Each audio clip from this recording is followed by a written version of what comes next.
Assalamualaikum warahmatullahi wabarakatuh. Mitra muslim yang dirahmati Allah Subhanahu wa taala. Mari kita dalami lebih dalam lagi agar kita lebih bersemangat lagi belajar sejarah dan agar kita tahu bagaimana cara belajar sejarah yang menyenangkan dan belajar sejarah yang penuh dengan ibrah bagi kita dan keluarga kita, masyarakat ini serta negeri ini. Dengarkan saya bertutur satu kisah dan rasakan betapa dahsyatnya sebuah kisah masuk dalam relung jiwa kita. Dia bergerak, berfungsi, bekerja pada diri kita. Di dalam kitab Syiar A'lamin Nubala, Imam Adz-Dzahabi, sang penulisnya, menyampaikan kisah pertemuan 4 orang anak muda. Yang satu adalah putra Umar bin Khattab, yaitu Abdullah bin Umar radhiyallahu anhuma. Adapun yang 3 sisanya adalah putra-putra sahabat mulia Zubair ibn Awam radhiyallahu anhu. Yang pertama adalah Abdullah bin Zubair, yang kedua adalah Urwah bin Zubair, dan yang ketiga adalah Mus'ab bin Zubair. Keempat anak muda ini berkumpul di Hijr Ismail. Kita tahu Hijr Ismail adalah setengah lingkaran yang ada di Ka'bah yang hari ini kita lihat. Mereka berkumpul di dalam Hijr Ismail. Kemudian mereka duduk bersama, membuka sebuah majelis yang sangat unik. Karena mereka membuka dengan kalimat mereka, tamannau. Tamannau artinya berharaplah. Mari kita jadikan majelis ini, pertemuan ini sebagai pertemuan berharap. Pertemuan bercita-cita, majelis cita-cita. Maka kemudian dimulailah majelis itu oleh kalimatnya Abdullah bin Zubair radhiyallahu anhu. Abdullah bin Zubair sederhana, dia mengatakan, uridul khilafah. Saya ingin kekhilafahan. Masya Allah, anak muda berpikir bahwa dia ingin mendapatkan kekhilafahan, dia ingin jadi khalifahnya. Cita-cita. Kemudian disusul berikutnya oleh Urwah bin Zubair. Urwah bin Zubair berkata, uridu an yu'khadh anni al-ilm. Saya ingin menjadi tempat masyarakat ini mengambil ilmu. Jadi ulama, jadi ilmuwan besar. Ini keinginan Urwah. Disusul berikutnya oleh Mus'ab bin Zubair. Dia berkata, uridu imratal Iraq. Saya ingin menjadi amir Irak, pemimpin di Irak. Wazzawaj min Aisyah binti Talhah wa Sukainah binti Husain, dan menikah dengan Talhah, dengan Aisyah binti Talhah dan Sukainah binti Husain. 2 wanita yang sangat cerdas, 2 wanita yang sangat cantik di zamannya. Disebut sekaligus 2 nama itu, dan dia berminat untuk menikahi keduanya. Anak muda bercita-cita menjadi seorang pemimpin Irak dan menikahi 2 wanita cerdas dan sangat cantik di zamannya.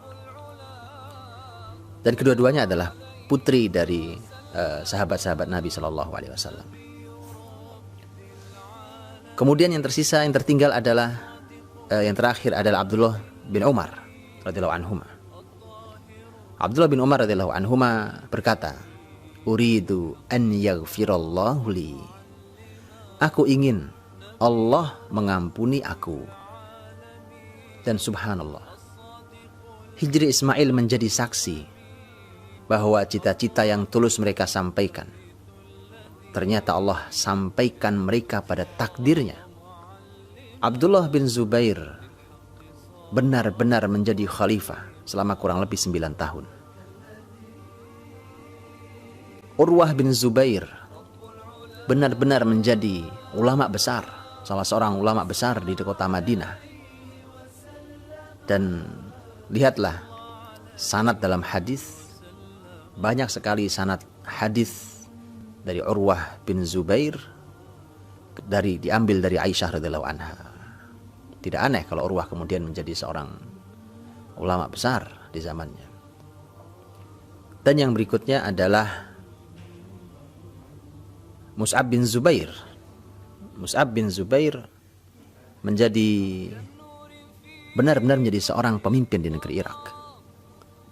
Dan benar-benar bisa menikahi dua wanita yang disebut di dalam sejarah beliau, dua wanita yang cerdas dan cantik itu. Yang tidak bisa kita lihat adalah ketika Allah Subhanahu wa taala menyampaikan bahwa Allah Subhanahu wa taala yang memiliki rahasia apakah Allah mengampuni dosa-dosa Abdullah bin Umar. Tetapi Imam Az-Zahabi rahimahullah mengatakan, dan Allah akan mengampuni dosa-dosa Abdullah bin Umar radhiyallahu anhuma sebagaimana yang dia inginkan di dalam majelis itu. Ini satu kisah. Apa rasanya begitu kisah ini kita bacakan? Bukankah di sana sudah sangat banyak pelajaran mahal? Umpamanya pelajaran jangan pernah khawatir untuk bercita-cita. Bercita-cita itu boleh. Semua orang. Bedakan bercita-cita dengan seseorang yang sedang bermimpi dan berkhayal. Orang yang bercita-cita, dia boleh menggantung setinggi langit. Tapi yang membedakan dengan orang-orang yang berkhayal adalah ketika dia melaksanakan, mencoba untuk berupaya maksimal untuk mencapai apa yang diinginkannya itu. Adapun orang yang berkhayal, orang yang bermimpi, dia hanya di tempat tidurnya. Dia tidak kemana-mana, tidak bergerak sama sekali, tapi dia setinggi langit dia menginginkannya. Tentu ini hanya orang-orang yang berkhayal dan bermimpi. Dan begitulah, orang hanya ditugasi untuk bercita-cita, kemudian dia berusaha semaksimal mungkin dalam upayanya menjadi hamba Allah Subhanahu wa taala yang mulia, yang baik, yang berilmu. Dan biarkan nanti sebagaimana yang disampaikan Nabi SAW, hadis Nabi bekerja. I'malu fakullun muyassarun lima khuliqalah. Nabi mengatakan, bekerjalah kalian, berusahalah kalian. Setiap kalian akan dimudahkan menuju takdirnya masing-masing. Untuk itulah kemudian sejarah memiliki fungsi-fungsi yang lain. Setidaknya ada 4 fungsi besar yang harus bisa kita ambil dari belajar sejarah. Yang pertama adalah fungsi motivasi. Kisah yang tadi kita baca, kisah yang tadi kita dengarkan adalah merupakan kisah yang kalau kita renungi menjadi motivasi bagi kita semua. Bukankah kita menjadi termotivasi? Siapapun punya kesempatan. Siapalah Abdullah bin Zubair sehingga kemudian dia bercita-cita ingin menjadi seorang khalifah. Dia bukan dari keluarga istana juga, walaupun dia memang benar dia keluarga sahabat Nabi SAW yang mulia. Tapi orang boleh bercita-cita setinggi apapun itu. Memiliki sejarah, memiliki kekuatan motivasi. Bacalah, dia akan mendorong kepada kita untuk kita melakukan sesuatu. Dan sejarah adalah sang motivator yang sangat hebat. Sejarah juga memiliki kekuatan solusi. Sepanjang nanti kita belajar sejarah Islam, kita akan mendapatkan solusi-solusi sangat detail. Sejarah memberikan kepada kita pelajaran solusi dari segala permasalahan yang kita hadapi. Permasalahan pribadi, permasalahan keluarga, permasalahan aktivitas kita, permasalahan negeri ini, bahkan permasalahan bumi ini.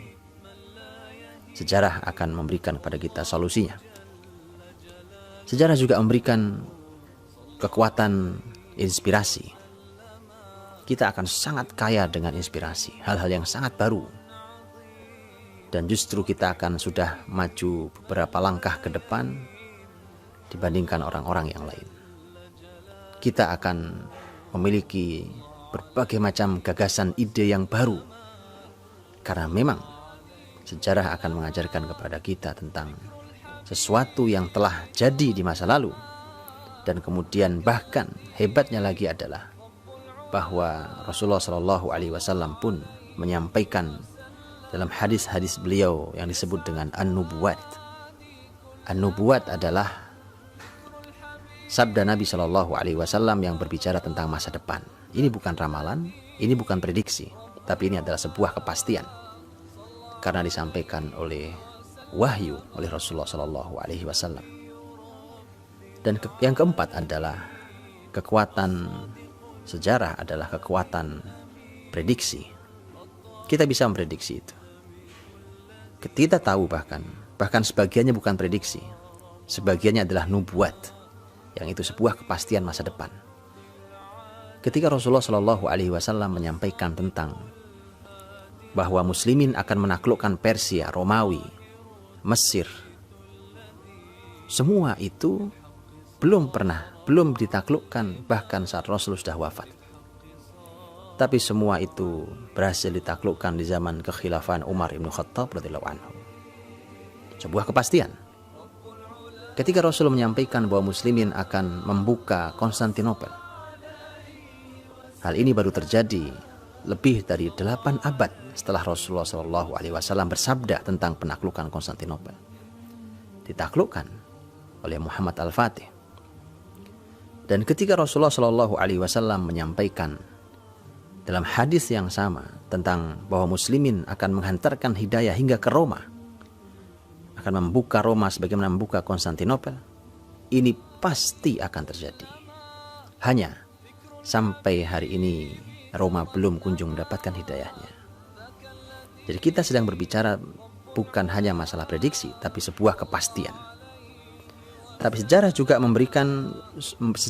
memberikan prediksi, kekuatan prediksi, karena dia adalah suatu sunatullah yang terulang. Kalau kita berbicara tentang masalah penaklukan atau pembersihan, umpamanya pembersihan tanah suci atau pembersihan Palestina dari tangan-tangan Zionis yang mengotorinya, maka kita akan tahu bahwa para ulama, para ahli sejarah hari ini mencoba memprediksi sebuah prediksi yang sangat berani. Ketika terjadi perang besar, Zionis menjatuhkan berton-ton bom mereka di Gaza tahun 2009. Kemudian muncul sebuah keyakinan dari para ilmuwan di negeri jihad tersebut bahwa anak-anak yang terlahir di saat bom-bom itu dijatuhkan, karena terlahir kurang lebih 3.000 anak-anak yang baru di Gaza, inilah anak-anak yang insya Allah dalam rentang 15-20 tahun ke depan akan membebaskan Palestina dari Zionis. Dari mana analisanya? Kenapa prediksi itu keluar? Kalau ini sebuah prediksi, bukan sebuah kepastian. Karena mencoba berkaca dari sejarah Salahuddin Al-Ayyubi, orang yang sangat ditakuti oleh sejarah Zionis. Hari ini Zionis sangat takut dengan nama Salahuddin Al-Ayyubi, karena Salahuddin Al-Ayyubi adalah orang yang berhasil membersihkan Palestina dari tangan-tangan salib saat itu. Dan Salahuddin adalah generasi ketiga sejak orang-orang salib menguasai Palestina. Dan anak-anak yang terlahir di 2009 itu adalah generasi ketiga para mujahid yang mencoba membebaskan Palestina dari tangan-tangan Zionis. Maka kemudian para ilmuwan hari ini mencoba untuk memprediksi bahwa kalau sejarah Salahuddin terulang, maka generasi ketiga inilah yang akan membebaskannya dengan izin Allah Subhanahu wa taala. Maka begitu kuatnya sejarah ini, maka mari kita pelajari dan mudah-mudahan kita mendapatkan 1, 2, 3 atau 4 atau keempat-empatnya kekuatan sejarah tersebut. Kekuatan motivasi, kekuatan solusi, kekuatan inspirasi, dan kekuatan prediksi. Assalamualaikum.